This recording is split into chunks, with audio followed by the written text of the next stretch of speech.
ओम नमो भगवते वासुदेवाय। आज यानी 23 मई को वैशाख पूर्णिमा है। वैशाख पूर्णिमा जिसे बुद्ध पूर्णिमा भी कहते हैं, क्योंकि इसी दिन वैशाख की पूर्णिमा को ही भगवान बुद्ध को, जो विष्णु के स्वरूप माने जाते हैं, जो विष्णु के अवतार माने जाते हैं, उन्हें ज्ञान की प्राप्ति हुई थी बोधगया के एक पीपल वृक्ष के नीचे। वैशाख पूर्णिमा का बहुत ही महत्व है, लेकिन सबसे पहले हम ये जान लेते हैं कि पूर्णिमा जो है उसका समय क्या है। तो पूर्णिमा की, वैशाख पूर्णिमा की जो शुरुआत हुई है वो 22 मई से ही हो चुकी है, यानी कि कल के संध्या वेला से ही हुई है। लेकिन स्नान ध्यान वगैरह जो भी करना है वो आज यानी 23 मई को करेंगे। 23 मई को क्यों करेंगे? क्योंकि जब शुरुआत हो गई है 22 मई को, तो 23 को क्यों? इसका कारण ये है क्योंकि पूर्णिमा की शुरुआत संध्या वेला से हुई है। 22 मई के संध्या वेला से हुई है, और स्नान ध्यान और दान जो है वो सूर्योदय के साथ होता है।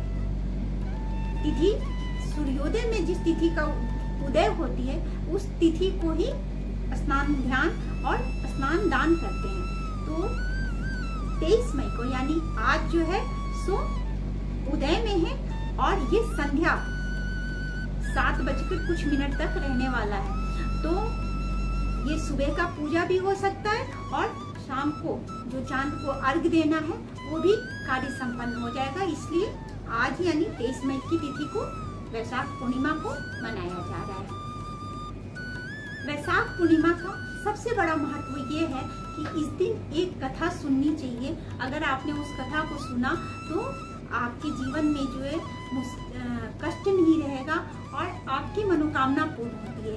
कथा कुछ इस प्रकार है, जो हिंदू मान्यता के अनुसार है, पुराणों में लिखा हुआ है, ये पौराणिक कथा है कि धनेश्वर नाम के एक सेठ थे। धनेश्वर नाम के एक सेठ थे, वो किसी चीज की उनको कमी नहीं थी, लेकिन वो संतानहीन थे। संतानहीन होने की वजह से दोनों पति पत्नी बहुत ही दुखी रहा करते थे, और उनके जीवन में कोई भी उत्साह नहीं था। एक दिन एक ऋषि, एक साधु बाबा ने, एक साधु महाराज ने उन्हें बताया कि आप वैशाख पूर्णिमा का व्रत रखें। वैशाख पूर्णिमा का व्रत रखें और आपकी मनोकामना पूर्ण होगी। सेठ जी ने व्रत रखा, और कुछ ही दिनों के पश्चात उन्हें एक पुत्र रत्न की प्राप्ति हुई, और तब से वैशाख पूर्णिमा का व्रत मनाया जाता है। ये पौराणिक कथा है, जिसे माना जाता है कि सुनने से मनोकामना पूर्ण होती है। तो आप इसे सुने। वैशाख पूर्णिमा में करना क्या है? वैशाख पूर्णिमा का इतना महत्व है कि इस दिन अगर आपने भगवान विष्णु और माता लक्ष्मी की पूजा एक साथ की तो आपकी मनोकामना पूर्ण होती है, और आपकी जो आर्थिक स्थिति है वो सुदृढ़ होती है।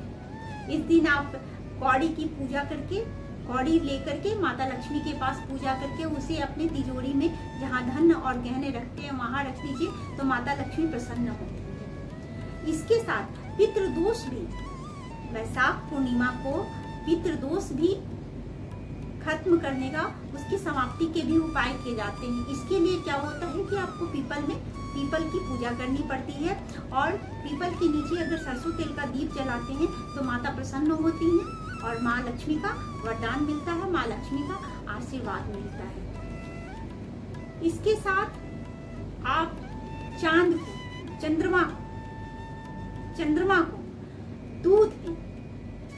दूध में चीनी और चावल, अक्षत डाल करके अर्घ्य देते हैं, तो आपके कई दोष समाप्त होते हैं, और आपके जीवन में खुशहाली होती है, आपकी मनोकामना पूर्ण होती है, आपके पास धन धान्य की कमी नहीं रहती है, आपकी आर्थिक स्थिति सुदृढ़ होती है। वैशाख पूर्णिमा में सत्यनारायण भगवान की कथा करवाने का बहुत महत्व है। यूं तो हिंदू धर्म में हर महीने के पूर्णिमा को कथा कहवाने का बहुत महत्व होता है, लेकिन वैशाख पूर्णिमा के दिन सत्यनारायण भगवान की अगर कथा कही जाए तो वो बहुत ही शुभ फलदायक होता है, मनोकामना पूर्ण होती है, भगवान प्रसन्न होते हैं। तो वैशाख पूर्णिमा को आप दान कीजिए, माता लक्ष्मी की पूजा कीजिए, भगवान विष्णु के साथ माता लक्ष्मी की पूजा कीजिए और चंद्रमा को अर्घ्य दीजिए दूध और चीनी अक्षत के साथ। इसके साथ ही वैशाख पूर्णिमा के चंद्रमा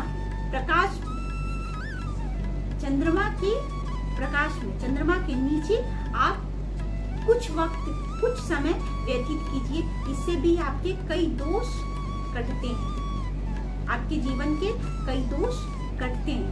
तो आज इस कार्यों को करके देखिए, माता लक्ष्मी का आशीर्वाद आपको मिलेगा, भगवान